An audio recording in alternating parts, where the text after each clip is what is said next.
नमस्कार साथियों, तो स्वागत है आपका टेक इंजीनियर्स के इस प्लेटफॉर्म पे।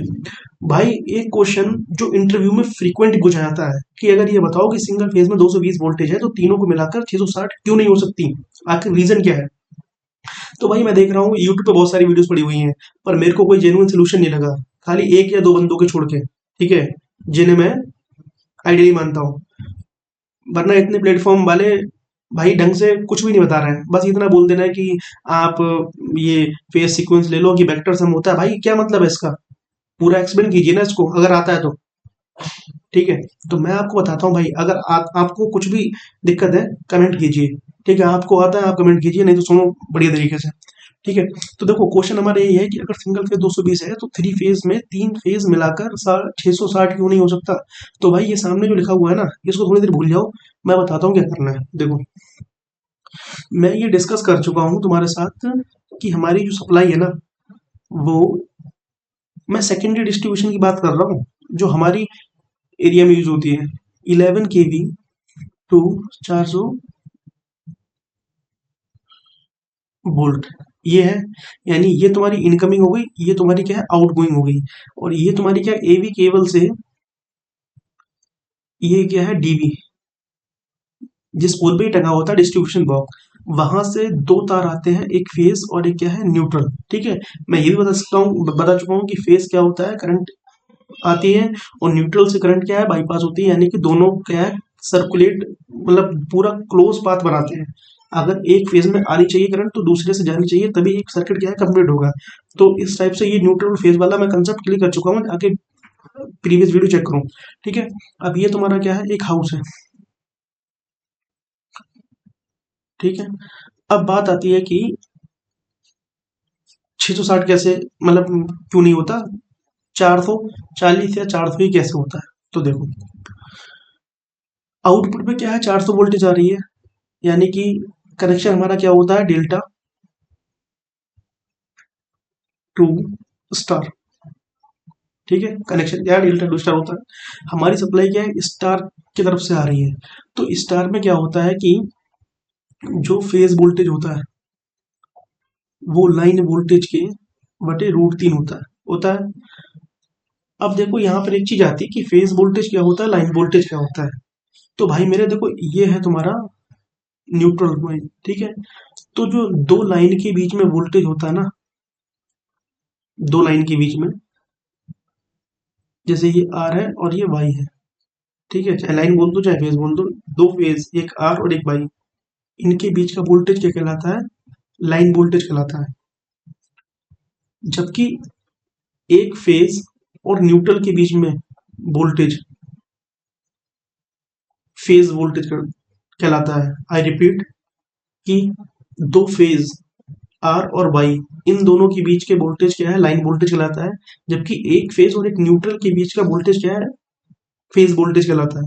तो आई होप कि आपको लाइन वोल्टेज और फेज वोल्टेज में कंसेप्ट क्लियर हो गया होगा।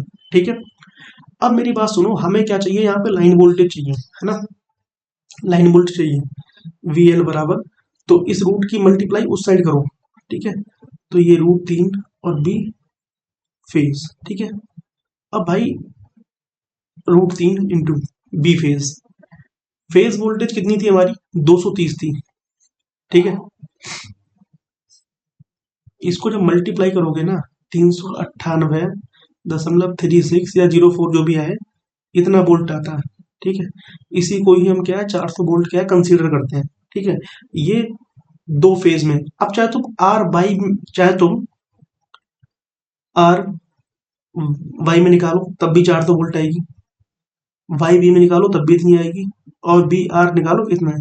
यानी तीनों को मिलाकर क्या है ये 400 वोल्ट ही आएगी, क्योंकि यहाँ पर आता है वेक्टर, वेक्टर सम, ना कि अर्थमेटिक सम। समझ रहे हो, वेक्टर सम क्या होता है, देखो जैसे मैं एक एग्जांपल मानता हूँ कि जनरली मैं बोलता हूँ कि 5 और +4 ये कितना होता है, तो आप बोलोगे आप 9 होता है, 9 वोल्ट। तो भाई ये अर्थमेटिक सम है जनरली। पर वेक्टर सम क्या है, जैसे मान लो कि जेड जेड क्या है इम्पीडेंस है, ये 4 प्लस का 5 जे, जे आगे लगना चाहिए पर मैं पीछे लगाता हूँ, ये दे रखा है। अब मैं इसका वेक्टर सम निकालना है, तो भाई अंडर रूट लेके हम 4 का स्क्वायर करेंगे, प्लस 5 का स्क्वायर करेंगे, 4 चौक 16, और पचम 25, यानी कि 16 और प्लस का कितना होता है 25। ठीक है, 6 5 11 का 1, हासिल लगा 1 2 1 3 और 1 4, यानी रूट 41। तो इसका जो सम आएगा ना वो 41 निकल के आएगा, ना कि तुम ऐसे जोड़ दो कि 5 4 9, क्योंकि भाई यहाँ पर जे लगा हुआ है और ये एक इमेजिनरी पार्ट है। ये वाला पार्ट कहलाता है रियल पार्ट और ये कहलाता है एक इमेजिनरी पार्ट। ठीक है, तो मेरे हिसाब से तो आपको क्लियर कट हो गया होगा। अब जो लोग जो बता रहे हैं ना उस पे भी चलते हैं, क्या है डिटेल। तो देखो सबसे पहले क्या है, सिंगल फेज और थ्री फेज में समझिए। सप्लाई सिंगल फेज जो होती है ना उसमें एक फेज होता है, एक न्यूट्रल होता है। ठीक है, और थ्री फेज में क्या है, आर वाई बी, मतलब 3 फेज और एक न्यूट्रल होता है। ठीक है, वोल्टेज कितनी होती है सिंगल फेज में, 230 होती है, और लाइन टू लाइन वोल्टेज जो थ्री फेज में होती है वो कितनी होती है, 400 वोल्ट। फ्रीक्वेंसी कांस्टेंट होती है 50 हर्ट्ज ही होती है दोनों के अंदर। ठीक है, मतलब तीनों फेज क्या है, आर वाई बी की फ्रीक्वेंसी सेम होती है। बिल्कुल सही बात है, फ्रीक्वेंसी अलग नहीं होती।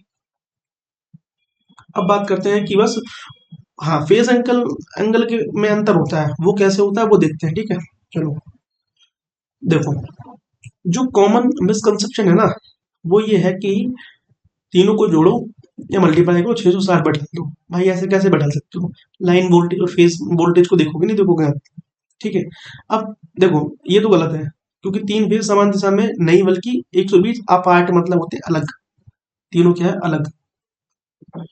अलग कैसे मैं बोल रहा हूँ, देखो आपने ये बोला होगा आर वाई और वी।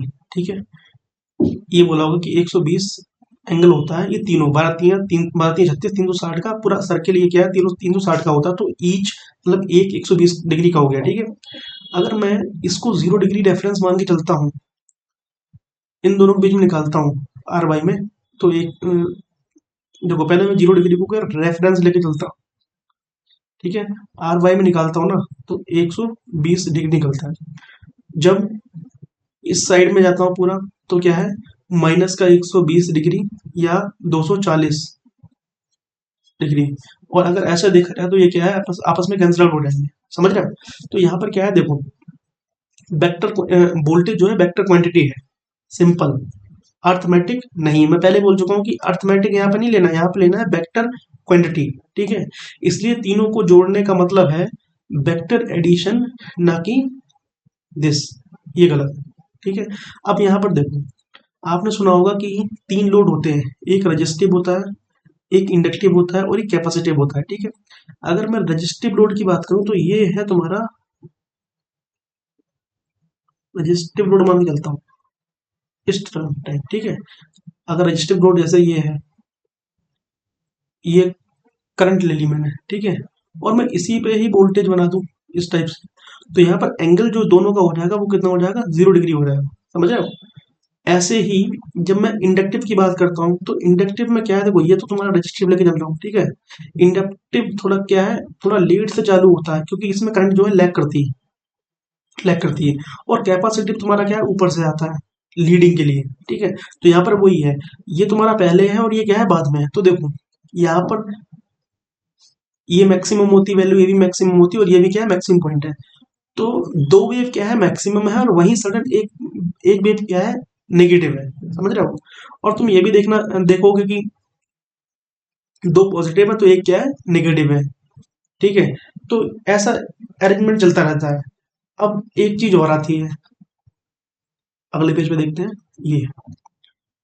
ये देखो, तीनों फेज जो वोल्टेज का कंसेप्ट, जो वेक्टर कंसेप्ट है ना, वो तीनों फेज वोल्टेज को अक्सर वेक्टर में ही दिखाओ। जैसे कि आर मैंने एक रेफरेंस लिया 0 पे, तो बाई 120 डिग्री पीछे हो गया। ठीक है, और बी क्या है, 120 डिग्री प्लस पे गया। इस माइनस को हम क्या है, 240 भी क्या है लिख सकते हैं। वो मैंने रोटेशन बताया था ना इस टाइप से, वही है ये। ठीक है, और ये सब फिनोमिना है। ठीक है, तीनों का मैग्नीट्यूड, ये क्या है, सिंगल फेज वाली बात चल रही है, 230 होता है। ठीक है, पर वे 120 क्या है डिग्री पर अलग होते हैं, ये जो फेज होते हैं ना 120 डिग्री पर। ठीक है, अब मैथमेटिकल ऑपरेशन ही मैं बता चुका हूँ कि लाइन वोल्टेज क्या होता है, फेज।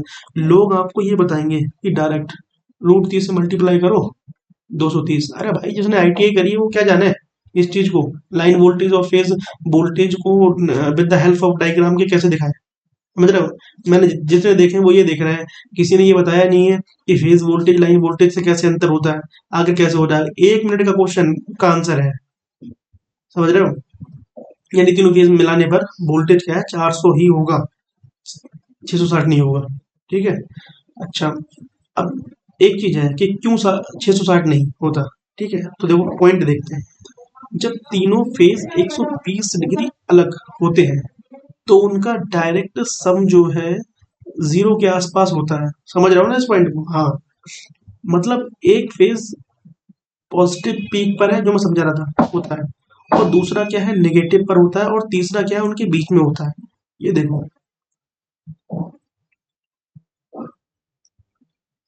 एक फेज पॉजिटिव में है और एक एक क्या है, नेगेटिव में है, और तीसरा क्या है, उनके बीच में होता है। समझ रहे हो। इसलिए भी एक दूसरे को पार्शियल कैंसिल करते हैं। पार्शियल मतलब, पार्शियल का मतलब होता है लगभग। ठीक है। अब परिणाम स्वरूप इफेक्टिव वोल्टेज बढ़ता तो है 220 वोल्ट से लेके 400 तक, पर ध्यान रखना 3 गुना कभी नहीं। 660 पूरा तरीके से गलत है। हाँ, एक कंडीशन में ऐसा हो सकता है, अगर तीनों एक ही डायरेक्शन में हो और उनका एंगल कितना होता है, जीरो हो, तब ये इतना वोल्ट क्या है, वोल्टेज हो सकता है। लेकिन 120 डिग्री शिफ्ट होने के कारण ये आपस में क्या है, वेक्टरली कंबाइंड होते हैं। मैंने क्या बोला, यहाँ पे वेक्टर एडिशन चलता है, ना कि अर्थमेटिक सम, और रिजल्ट सिर्फ √3 टाइम्स आता है। ठीक है। नेक्स्ट बात करते हैं। ठीक है। अब देखो, फेज वोल्टेज 230 दिया हुआ है। ठीक है। लाइन वोल्टेज कैसे निकालना है मैंने आपको बता दिया है। ठीक है। और फ्रीक्वेंसी क्या है, 50 हर्ट। ठीक है, हर्ट्ज होती है। और फेज डिफरेंस जो है वो बिटवीन एनी टू, दोनों के बीच में कितना होता है, 120 डिग्री। ये क्या है, फिक्स है। ठीक है। और फाइनल आंसर आपको क्या देना है इंटरव्यू में, ये 8 नहीं है, क्या देना है। सिंगल फेज कितनी होती है, 230 वोल्ट होता है। थ्री फेज सिस्टम में तीनों फेज जो है 120 के अंतर पर होते हैं, मतलब डिफरेंस में होते हैं। इसलिए उनका जो रिजल्टेंट वोल्टेज है ना, वो अर्थमेटिक सम ना होकर बल्कि वेक्टर सम दिया जाता है। इसलिए लाइन वोल्टेज जो है वो 400 वोल्टेज आता है, ना कि 660। तो भाई मेरे को लगता है कि आप अच्छी तरीके से समझ गए होंगे। ठीक है। अगर कोई भी दिक्कत आती हो समझने में, तो मेरे को आप पर्सनली कमेंट करना, कमेंट बॉक्स में, मैं आपका रिप्लाई जरूर दूंगा। ठीक है। बाकी औरों से ये वीडियो कैसे बेहतर है ये भी बताना।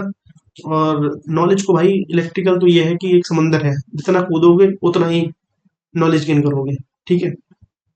तो भाई मैंने तो अच्छे तरीके से प्रिपरेशन कर रखी है, तो ठीक ठाक मेरे को पता है। वरना मैंने काफी सारी वीडियो देखी है, पर ये सब चीज नहीं बताई कि डेल्टा टू स्टार क्या है। बस 2 लाइनें में समेट के निकल गए, इतना बता दिया ये। भाई ये तो कोई भी बता देगा, एक्स बन करके लाया तो हूँ, ये आया कहाँ से तो बताओगे तुम। हाँ भाई, तो ठीक है भाई, अगर वीडियो बढ़िया लगी हो तभी लाइक करना। ठीक है। बाकी आप समझदार हो दो, क्या आपके लिए बेहतर है। ठीक है। तो मिलते हैं भाई नेक्स्ट वीडियो के अंदर। ओके, ठीक है भाई।